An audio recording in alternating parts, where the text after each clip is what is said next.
Magandang gabi sa ating mga ka-team. Alam ko po na marami po tayo ngayong pinagdadaanan, lalong-lalo na po sa presyo ng ating palay. Ayan, so magandang gabi. Kumusta po ang mga nasalantang bagyo, bago ng nakarang bagyo at may bagyo na naman po malakas ngayon. So kumusta na po ang mga ani po natin?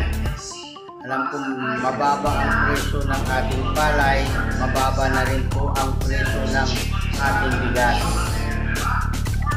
So, si Great Farm 100 All-Purpose Organic Liquid Fertilizer naging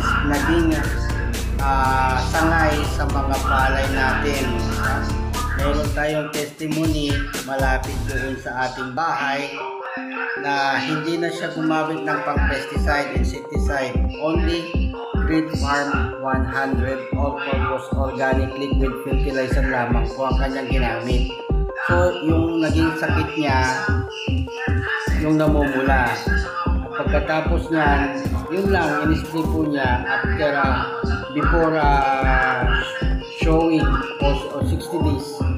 Ayan, so, karamihan sa atin ay may mga kumagat sa mga insekto sa kanilang butil ng palay. So, kumusta ang taga-Balugao dyan sa ating grupo? So, pwede nyo pa rin akong tawagan na naman sa Abundant Harvest EJ. Ayaw ko nang gumawa ng Jaime Tagarino kasi ninanakaw naman ang mga live ko. Kaya ito na lang ang gagamitin ko at ito na rin po ang nakaresto.